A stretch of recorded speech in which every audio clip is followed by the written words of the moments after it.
everyone, I'm Grahtles, and I'd like to have a one-on-one conversation with you. Plazas and promenades. Yep, pedestrian-only cities, great for console players, but is it necessary for PC users? If you're familiar with my channel, then you know I've been doing no highway cities and trains-only city for months now. And guess what? I didn't have the DLC. I used TMPE. All these new videos coming out over the last few days, can you build a pedestrian-only city? Well, the answer to that is yes, you can. But do you need the plazas and promenades to do it? Only if you're on console. PC users can do it with the mod. So I think the real question is, which is better, TMPE or plazas and promenades? Let's go ahead, let's check it out, and we'll convert our city of TMPE to plazas and promenades and see which one's easier to use. Let's go ahead, jump in and get started. So if you're still with me this far, let's go ahead and take a look at what I have. So this is my trains only city, and I have absolutely no highways whatsoever.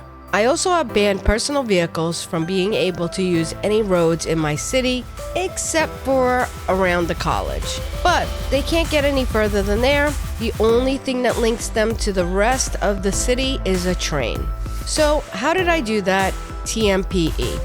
Let's jump in, grab TMPE, and go to Vehicle Restrictions. We'll zoom in.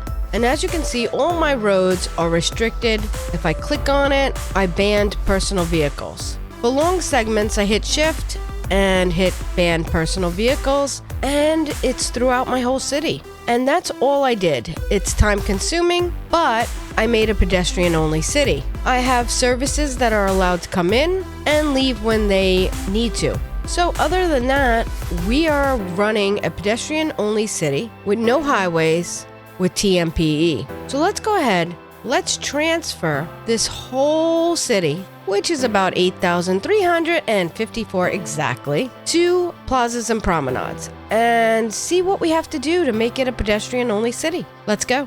All right, so we are back and we're gonna go into parks and plazas. We're gonna go to the end here where it has our pedestrians. And we're gonna go and transfer all these roads into pedestrian paths. So I'll be right back.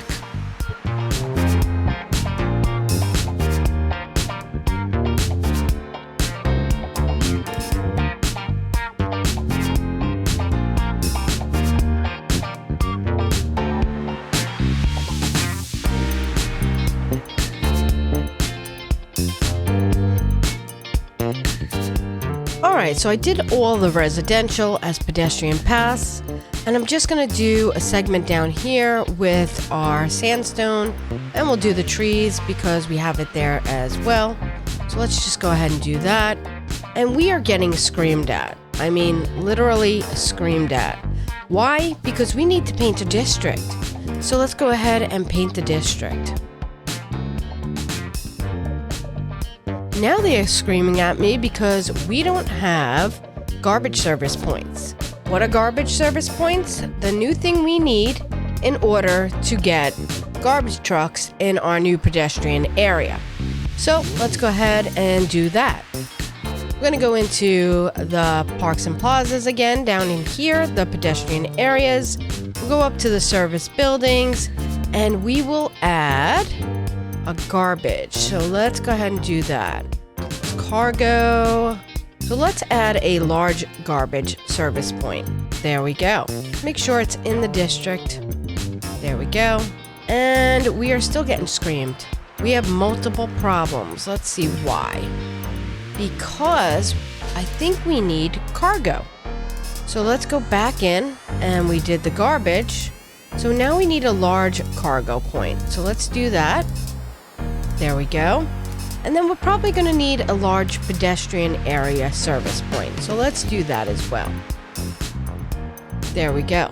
So let's go ahead and turn this on and see what happens. All right.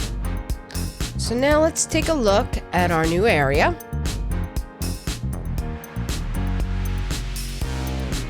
All the house values are going up. Let's take a look at that. Yep. Look at that compared to that. So let's go down here and do exactly the same thing. And we're going to lose a lot of houses. I'm not going to lie. It looks like our bakery cannot handle being in this area. So let's go ahead and let's just delete the bakery. We don't need it. There we go. It's fine. All right. So we're going to lose a lot of people, as I was saying, because as I update these roads down in here, now keep mind of the land value here. I have a lot of curved roads in here. And with the curved roads, when you upgrade them, you tend to lose a lot of citizens. So, as you can see, we lost about 54 or something down in here. They'll eventually come back, but let's go ahead and upgrade these roads.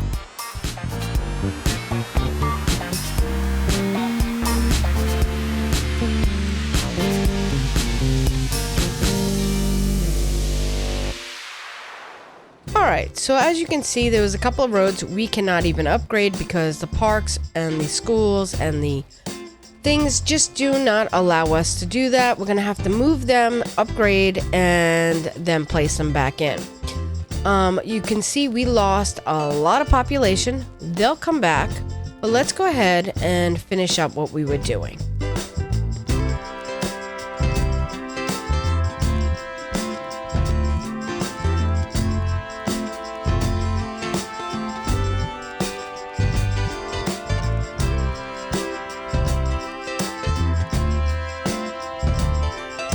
Alright, so again, we have to paint our area and add garbage, add everything we need for in here.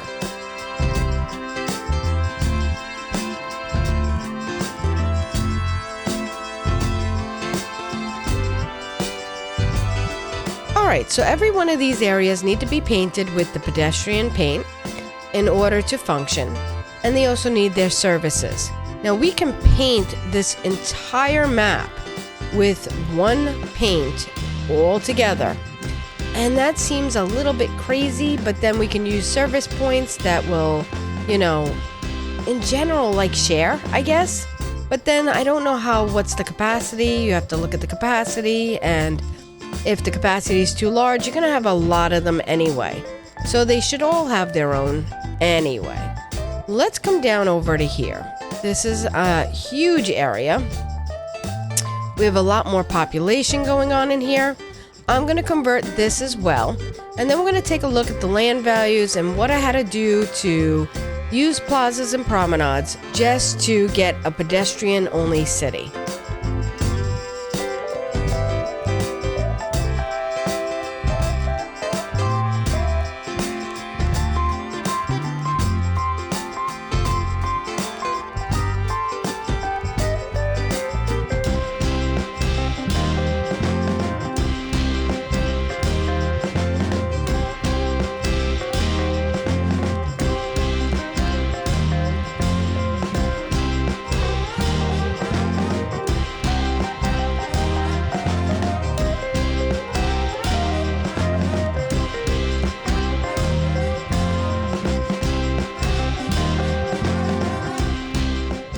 Alright, so I am done transforming all three of our communities into plazas and promenades, and it looks really nice. I'm not gonna lie, I love the way they can use the streets, and it's super nice. The downfall to it is it's expensive. You have to place service points, and you have to district out these areas, and they cost quite a bit of money. Let's go ahead and jump in and take a look at that. So when we go into our district, which is Lilac Street right here, here's the maintenance cost for this whole area. The total residence right here is $57.94, and we're maintaining this for $12,000. And let's take a look at our land value. Now, it does give us a nice boost to our land value. That is not a question.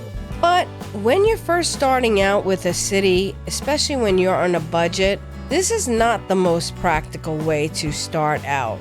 And that is because it's not the most cost efficient. If you want to start a no highway city or a pedestrian city, then why don't you give TMPE a chance and restrict their driving until you at least build up enough of income to support it. Now, as you can see, even with that, I was in the millions when we started. I am down to $141,000. That is not really great, when considering all options. So if you are on PC and you do have the option to use mods, my suggestion would be TMPE. It's a no-brainer. So I really do hope you enjoyed this experiment and the TMP versus Plaza and Promenades, and just know that you can make a pedestrian-only city without using Plaza and Promenades. So guys, if you like this video, give me a thumbs up, subscribe, comment, share, do all those good things, and I'll see you next time. Thanks. Bye.